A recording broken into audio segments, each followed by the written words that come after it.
Hi all, welcome back to my channel. ಇಂದಿನ recipe ಆರೋಗ್ಯಕರ ರುಚಿಕರವಾದ ರಾಗಿ ರೊಟ್ಟಿ ಉಚ್ಚಲ್ ಚಟ್ನಿ ಮಾಡೋದು ಹೇಗೆ ಅಂತ ತೋರಿಸ್ತಾ ಇದ್ದೀನಿ. ಈ ವಿಡಿಯೋ ನಿಮಗೇನಾದರೂ ಇಷ್ಟ ಆದರೆ ದಯವಿಟ್ಟು ಒಂದು ಲೈಕ್ ಮಾಡಿ, ಶೇರ್ ಮಾಡಿ, ಹಾಗೆ ಸಬ್ಸ್ಕ್ರೈಬ್ ಮಾಡಿ ಅಂತ ಹೇಳ್ತಾ ಈ ರೆಸಿಪಿನ ಸ್ಟಾರ್ಟ್ ಮಾಡ್ತಾ ಇದ್ದೀನಿ.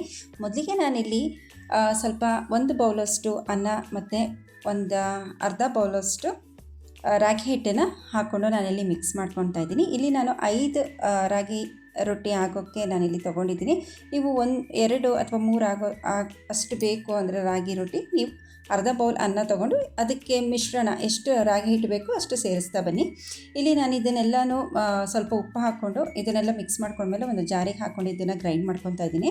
ಇದು ಸ್ವಲ್ಪನೇ ನೀರು ಹಾಕ್ಕೊಂಡು ಗ್ರೈಂಡ್ ಮಾಡ್ಕೋಬೇಕು, ತುಂಬ ಜಾಸ್ತಿನೂ ಕೂಡ ನೀರು ಹಾಕೋಬಾರ್ದು. ಯಾಕೆಂದರೆ ಅನ್ನದಲ್ಲೇ ತೇವಾಂಶ ಇರೋದ್ರಿಂದ ಅದು ಸ್ವಲ್ಪನೇ ನೀರು ಹಾಕ್ಕೊಂಡು ಗ್ರೈಂಡ್ ಮಾಡ್ಕೊಳ್ಳಿ. ಅದಾದ ನಂತರ ಈ ಮಿಶ್ರಣಕ್ಕೆ ಎಷ್ಟು ರಾಗಿ ಹಿಟ್ಟು ಬೇಕೋ ಅಷ್ಟು ಸೇರಿಸ್ತಾ ಬನ್ನಿ. ಈ ಮಿಶ್ರಣಕ್ಕೆ ಎಷ್ಟು ರಾಗಿ ಹಿಟ್ಟು ಬೇಕೋ ಅಷ್ಟು ಫಸ್ಟ್ ಸೇರಿಸ್ತಾ ಬನ್ನಿ, ಒಮ್ಮೆಲೆ ನೀರು ಹಾಕೋಬೇಡಿ. ನಿಮಗೆ ಇಷ್ಟೇ ರಾಗಿ ರೊಟ್ಟಿ ಆಗುತ್ತೆ ಅಂತ ಅಂದರೆ ನೀರೇನು ಸೇರಿಸೋ ಅವಶ್ಯಕತೆ ಇಲ್ಲ. ಇನ್ನೊಂದು ಸ್ವಲ್ಪ ನಮಗೆ ರಾಗಿ ರೊಟ್ಟಿ ಇನ್ನೂ ಜಾಸ್ತಿ ಬೇಕು ಅಂದರೆ ಇದೇ ಮಿಶ್ರಣಕ್ಕೆ ಸ್ವಲ್ಪ ನೀರು ಹಾಕ್ಕೊಂಡು ರಾಗಿ ಹಿಟ್ಟು ಹಾಕ್ಕೊಂಡು ಸೇರಿಸ್ತಾ ಬನ್ನಿ. ನೋಡಿ, ನಾನಿಲ್ಲಿ ಸ್ವಲ್ಪನೂ ಕೂಡ ನೀರು ಹಾಕ್ಕೊಂಡಿಲ್ಲ. ಇದಕ್ಕೇ ರಾಗಿ ಹಿಟ್ಟು ನನಗೆ ಸರಿಯಾಯಿತು. ಒಟ್ಟು 1.5 ಬೌಲ್ ನನಗೆ ರಾಗಿ ಹಿಟ್ಟು ತೊಗೊಂಡಿದೆ. ನೀರನ್ನೇನು ನಾನು ಹಾಕ್ಕೊಂಡಿಲ್ಲ. ಈಗ ಚೆನ್ನಾಗಿ ಮಿಕ್ಸ್ ಮಾಡ್ಕೊಂಡು ಚೆನ್ನಾಗಿ ಮಿದಿಬೇಕು. ಇದು ಒಂದು ಹದ ಬರೋವರೆಗೂ ಕೂಡ ನಾವು ಇದನ್ನು ಮಿಕ್ಸ್ ಮಾಡ್ಕೋಬೇಕಾಗತ್ತೆ. ಮೇಯ್ನ್ ಇದನ್ನು ಮಿದಿಯೋದರಲ್ಲೇ ಇರೋದು.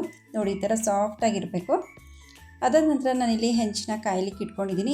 ಇಲ್ಲಿ ಹೆಂಚು ಒಂದು ಸಣ್ಣ ಉರಿಯಲ್ಲಿ ಒಂದು 5ರಿಂದ 6 ನಿಮಿಷ ಕಾಯ್ಲಿಕ್ಕೆ ಇಟ್ಕೊಳ್ಳಿ. ಇಲ್ಲಿ ನಾನು ಒಂದು ಸಣ್ಣ ಉಂಡೆನ ತೊಗೊಂಡಿದ್ದೀನಿ. ಇಷ್ಟನ್ನು ತೊಗೊಳ್ಳಿ. ನೀವು ಇದಕ್ಕಿಂತ ಸಣ್ಣ ಬೇಕಾದ್ರೂ ತೊಗೋಬಹುದು, ನಿಮ್ಮ ಅನುಕೂಲ. ನಿಮಗೆ ತಟ್ಟಲಿಕ್ಕೆ ಎಷ್ಟು ಬೇಕೋ ಅಷ್ಟು ತೊಗೊಳ್ಳಿ. ಇಷ್ಟು ಮಿನಿಮಮ್ಮು. ಇದಕ್ಕಿಂತ ಚಿಕ್ಕದು ಬೇಕಂದರೆ ಇನ್ನೂ ಸ್ವಲ್ಪ ಚಿಕ್ಕದು ತೊಗೊಳ್ಳಿ. ಇವಾಗ ನೋಡಿ, ನಾನಿಲ್ಲಿ ಅದನ್ನು ಸ್ವಲ್ಪ ಕೈಯಲ್ಲಿ ಹಾಗೆ ಪ್ರೆಸ್ ಮಾಡ್ಕೊತಾ ಇದ್ದೀನಿ. ಈ ಥರ ಪ್ರೆಸ್ ಮಾಡ್ಕೊಳ್ಳೋದ್ರಿಂದ ರೊಟ್ಟಿ ಚೆನ್ನಾಗಿ ತಡ್ತಾ ಅಗಲ ಆಗ್ತಾ ಬರುತ್ತೆ. ಹಾಗಾಗಿ ಆ ಥರ ಮಾಡ್ತಾ ಇರೋದು. ಇವಾಗ ಸ್ವಲ್ಪ ನಾನು ಅಲ್ಲಿ ಹಿಟ್ಟನ್ನು ಸ್ಪ್ರೆಡ್ ಮಾಡ್ಕೊಂಡಿದ್ದೀನಿ, ರಾಗಿ ಹಿಟ್ಟನ್ನು. ಇವಾಗ ತಟ್ಟಬೇಕು. ಇವಾಗ ಸ್ವಲ್ಪ ನಾವು ಪಕ್ಕದಲ್ಲಿ ಸ್ವಲ್ಪ ನೀರನ್ನು ಕೂಡ ಇಟ್ಕೋಬೇಕು. ಇಲ್ಲಿ ತಟ್ತಾ ಇರಬೇಕಾದ್ರೆ ನಾವು ಮೇಲ್ಗಡೆ ರಾಗಿ ಹಿಟ್ಟನ್ನು ಉದುರಿಸ್ಕೋಬಾರ್ದು ಯಾವತ್ತೂ. ಸ್ವಲ್ಪ ಏನಾದ್ರೂ ತೆಳು ಆಗ್ತಿದೆ ಅಂತ ಅನಿಸಿದರೆ ಸ್ವಲ್ಪ ಕೈನ ಹಾಗೇ ಪೌಡರ್ ಮಾಡ್ಕೋಬೇಕು. ಹಾಗೇನೆ ಇಲ್ಲಿ ಸ್ವಲ್ಪ ರಫ್ ಅನ್ನಿಸ್ತಾ ಇದೆ, ರೊಟ್ಟಿ ಜಾರ್ತಾ ಇಲ್ಲ, ಮುಂದಕ್ಕೆ ಹೋಗ್ತಾ ಇಲ್ಲ ಅಂತ ಅಂದಾಗ ಮಾತ್ರ ಇಲ್ಲಿ ಸ್ವಲ್ಪ ನೀರನ್ನು ಫಿಂಗರ್ ಟಿಪ್ಸಲ್ಲಿ ಹತ್ಕೊಂಡು ಇಲ್ಲಿ ರೊಟ್ಟಿನ ತಟ್ಕೊಳ್ತಾ ಬನ್ನಿ. ಆವಾಗ ರೊಟ್ಟಿ ಚೆನ್ನಾಗಿ ಅಗಲ ಆಗ್ತಾ ಬರುತ್ತೆ. ಇದೇನು ಕ್ರ್ಯಾಕ್ ಏನು ಬಿಡೋದಿಲ್ಲ. ಕ್ರ್ಯಾಕ್ ಬಿಡ್ತಾ ಇದೆ ಅಂದಾಗ ಸ್ವಲ್ಪ ನೀರನ್ನು ಹತ್ಕೊಂಡು ಈ ಥರ ಮಾಡ್ಕೊಳ್ಳಿ. ಇಲ್ಲ ರೊಟ್ಟಿ ಹಿಟ್ಟು ತೆಳುವಾಗಿದೆ, ಇಲ್ಲಿ ರೊಟ್ಟಿ ಹಾಕ್ಲಿಕ್ಕೆ ಆಗ್ತಿಲ್ಲ ಅಂದರೆ ಅದ್ರ ಮೇಲೆ ಸ್ವಲ್ಪ ಹಿಟ್ಟನ್ನು ಉದುರಿಸ್ಕೊಂಡು ನೀವು ರೊಟ್ಟಿನ ತಟ್ಕೋಬಹುದು. ನಾನಿಲ್ಲಿ ಹೇಳಿರೋ ಕ್ವಾಂಟಿಟಿಲೇ ನೀವು ರೊಟ್ಟಿನ ಮಾಡಿಕೊಂಡ್ರೆ ಕರೆಕ್ಟಾಗಿ ಬರುತ್ತೆ. 5 ರೊಟ್ಟಿಗೆ ನಾನು ಕರೆಕ್ಟಾಗಿ ಮಾಡಿದ್ದೀನಿ ನಾನಿಲ್ಲಿ. ಆಮೇಲೆ ರೊಟ್ಟಿಗೆ ನಾವು ಹಿಟ್ಟನ್ನು ಸಣ್ಣದಾಗಿ ಬಿಡಿಸ್ಬೇಕು.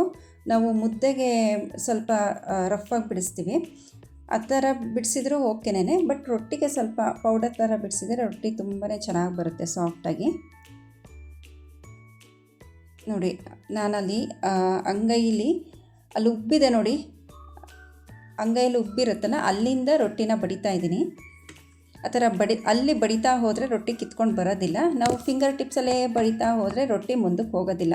ಫಿಂಗರ್ ಟಿಪ್ಸು ಇಲ್ಲಿ ಉಬ್ಬಿರೋ ಜಾಗದಲ್ಲಿ ಎರಡನ್ನೂ ಹಿಡ್ಕೊಂಡು ನಾವು ರೊಟ್ಟಿ ಬಡಿದಾಗಲೇ ರೊಟ್ಟಿ ಮುಂದೆ ಹೋಗುತ್ತೆ. ರೊಟ್ಟಿ ಆ ಥರ ರೌಂಡ್ ಬರುತ್ತೆ. ಇವಾಗ ರೊಟ್ಟಿ ತಕ್ಕೋಬೇಕಾದ್ರೂ ನೋಡಿ ಹುಷಾರಾಗಿ ತಕ್ಕೋಬೇಕು. ಈ ಥರ ಇಲ್ಲಿ ಮೇಲ್ಗಡೆ ಕೆಳಗಡೆ ಇರೋದು ಮೇಲ್ಗಡೆ ಬರಬೇಕು. ಈ ಥರ ಹಂಚಿನ ಮೇಲೆ ನಾವು ಹಾಕಬೇಕಾಗತ್ತೆ. ಮೇಲ್ಗಡೆ ಇರೋದನ್ನೇ ಕೆಳಗಡೆ ಹಾಕಿಬಿಟ್ಟು ಕೆಳಗಡೆದು ಮೇಲ್ಗಡೆ ಮಾಡಿದರೆ ರೊಟ್ಟಿ ಚೆನ್ನಾಗಿ ಬರೋದಿಲ್ಲ. ಅದು ಫುಲ್ ಪ್ಯಾಚಿ ಆಗಿಬಿಡುತ್ತೆ. ನಾವು ಬಡ್ದಿರೋದನ್ನು ಕೆಳಗಡೆ ಹೋಗಬೇಕು, ಈ ಥರ ಮೇಲೆ ಬರಬೇಕು. ಇವಾಗ ನೋಡಿ, ನಾವು ಇಲ್ಲಿ ಸ್ವಲ್ಪ ನೀರನ್ನು ಸ್ಪ್ರೆಡ್ ಮಾಡ್ಕೋಬೇಕಾಗತ್ತೆ. ನಾನಿಲ್ಲಿ ಕೈಯಲ್ಲೇ ಸ್ಪ್ರೆಡ್ ಮಾಡ್ಕೊತಾ ಇದ್ದೀನಿ. ಬಿಸಿ ಇರುತ್ತೆ. ನೀವು ಬಟ್ಟೆ ಸಹಾಯದಿಂದ ಅಂದರೆ ಸ್ವಲ್ಪ ಬಟ್ಟೆನ ಒದ್ದೆ ಮಾಡ್ಕೊಂಡು ನೀವು ಈ ಥರ ಸ್ಪ್ರೆಡ್ ಮಾಡ್ಕೋಬೋದು. ನನಗೆ ಅಭ್ಯಾಸ ಇರೋದ್ರಿಂದ ನಾನು ಕೈಯಲ್ಲೇ ಹಾಕ್ಕೊತಾ ಇದ್ದೀನಿ. ಆ ಥರ ಮಾಡ್ಕೊಂಡ ತಕ್ಷಣ ತಿರುಗಿ ಹಾಕ್ಕೊಂಡ್ಬಿಡ್ಬೇಕು.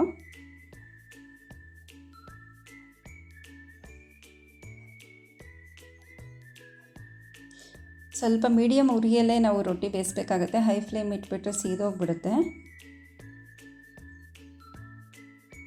ನೋಡಿ, ನಾನು ಇನ್ನೊಂದು ರೊಟ್ಟಿನೂ ಕೂಡ ನಾನಿಲ್ಲಿ ತೋರಿಸ್ತಾ ಇದ್ದೀನಿ. ರಾಗಿ ರೊಟ್ಟಿ ಈಸಿಯಾಗಿ ಬಂದುಬಿಡುತ್ತೆ. ಸ್ವಲ್ಪ ಅಕ್ಕಿ ರೊಟ್ಟಿ ಥರ ಅಲ್ಲ. ರಾಗಿ ರೊಟ್ಟಿ ನೀವು ಹೇಗೆ ಮಾಡ್ತಾಯಿದ್ರು, ಎಷ್ಟೇ ಬಡಿತಾಯಿದ್ರು ಕೂಡ ಅದು ರೌಂಡ್ ಬರ್ತಾ ಹೋಗುತ್ತೆ.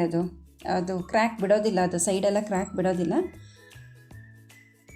ಸ್ವಲ್ಪ ಸ್ವಲ್ಪ ನೀರು ಹೆಚ್ಕೊಂಡು ಬಡಿತಾ ಹೋದರೆ ಎಷ್ಟು ಅಗಲ ಬೇಕಾದರೂ ನಾವು ಅಲ್ಲಿ ರೊಟ್ಟಿನ ಬಡ್ಕೊಬೋದು ನಾವು.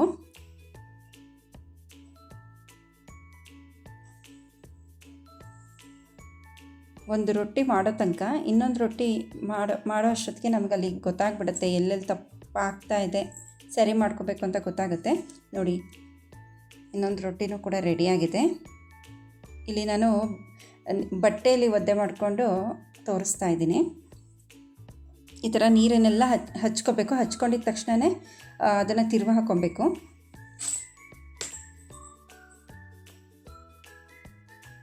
ಈ ರೊಟ್ಟಿನೂ ಕೂಡ ಆಗಿದೆ. ನನಗೆ ಇಲ್ಲಿ ಟೋಟಲ್ 5 ರೊಟ್ಟಿ ಆಯಿತು. ನನಗೆ ಇಷ್ಟು ಹಿಟ್ಟಲ್ಲಿ ನನಗೆ.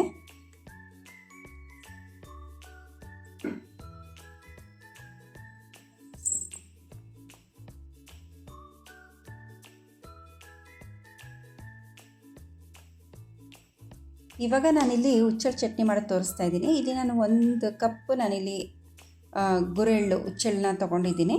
ಇದು ಸಿಡಿಯೋ ತನಕ ನಾವು ಇದನ್ನು ಫ್ರೈ ಮಾಡಬೇಕಾಗುತ್ತೆ. ವಿತೌಟ್ ಆಯಿಲ್ ಫ್ರೈ ಮಾಡಬೇಕು.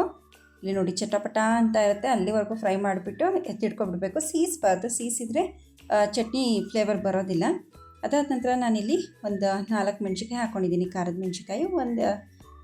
ಒಂದು ಬ್ಯಾಡಗಿ ಮೆಣಸಿನ್ಕಾಯಿ ಹಾಕ್ಕೊಂಡಿದ್ದೀನಿ. ಇಲ್ಲಿ ನಾಟಿ ಬೆಳ್ಳುಳ್ಳಿ 2 ಹಾಕ್ಕೊಂಡಿದ್ದೀನಿ. ಹಾಗೆಯೇ 1 ಟೀ ಸ್ಪೂನಲ್ಲೂ ಸ್ವಲ್ಪ ನಾನಿಲ್ಲಿ ಜೀರಿಗೆನ ಹಾಕ್ಕೊಂಡು ಹುರ್ಕೊಂಡಿದ್ದೀನಿ. ಅದಾದ ನಂತರ ನಾನಿಲ್ಲಿ ಸ್ವಲ್ಪ ಹುಣಸೆ ಹಣ್ಣನ್ನು ತೊಗೊಂಡಿದ್ದೀನಿ. ನಿಮ್ಗೆ ಹುಳಿಗೆ ಎಷ್ಟು ಬೇಕೋ ಅಷ್ಟು ಹುಣಸೆ ಹಣ್ಣು ತೊಗೊಂಡು, ಇಲ್ಲಿ ನಾನು ತೆಂಗಿನಕಾಯಿನ ತೊಗೊಂಡಿದ್ದೀನಿ. ಸ್ವಲ್ಪ ತೊಗೊಳ್ಳಿ ತೆಂಗಿನಕಾಯಿನ. ಇದಕ್ಕೆ ಸ್ವಲ್ಪ ಉಪ್ಪು ಸೇರಿಸ್ಬಿಟ್ಟು ಸ್ವಲ್ಪ ನೀರು ಸೇರಿಸಿ ಇದನ್ನು ರುಬ್ಕೊಳ್ಳಿ. ಸ್ವಲ್ಪ ತೆಳುವಾಗಿರಬೇಕು ಚಟ್ನಿ, ಆವಾಗಲೇ ರಾಗಿ ರೊಟ್ಟಿಗೆ ಚೆನ್ನಾಗಿರುತ್ತೆ. ಇವೆರಡರ ಕಾಂಬಿನೇಷನು ತುಂಬಾ ಚೆನ್ನಾಗಿರುತ್ತೆ. ನೋಡಿ, ರೊಟ್ಟಿ ಕೂಡ ಸಾಫ್ಟಾಗೇ ಇದೆ.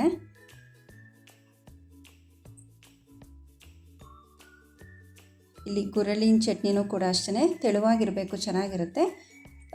ಸ್ವಲ್ಪ ಆನಿಯನ್, ಸ್ವಲ್ಪ ತೆಂಗಿನಕಾಯಿ ಇದ್ರ ಜೊತೆಯೆಲ್ಲ ನೆಂಚ್ಕೊಂಡು ತಿಂದರೆ ಚೆನ್ನಾಗಿರುತ್ತೆ. ರಾಗಿ ರೊಟ್ಟಿನ ತೆಂಗಿನಕಾಯಿ ಜೊತೆನೂ ನೆಂಚ್ಕೊಂಡು ತಿಂದು ನೋಡಿ, ತುಂಬಾ ಚೆನ್ನಾಗಿರುತ್ತೆ. ಒಂಥರ ಟೇಸ್ಟ್ ಸಕ್ಕತ್ತಾಗಿರುತ್ತೆ. ಒಮ್ಮೆ ಟ್ರೈ ಮಾಡಿ ನೋಡಿ. ಈ ರೆಸಿಪಿ ನಿಮಗೇನಾದರೂ ಇಷ್ಟ ಆಗಿದರೆ ದಯವಿಟ್ಟು ಒಂದು ಲೈಕ್ ಮಾಡಿ, ಶೇರ್ ಮಾಡಿ, ಹಾಗೆ ಸಬ್ಸ್ಕ್ರೈಬ್ ಮಾಡಿ ಅಂತ ಹೇಳ್ತಾ ಥ್ಯಾಂಕ್ ಯು ಫಾರ್ ವಾಚಿಂಗ್.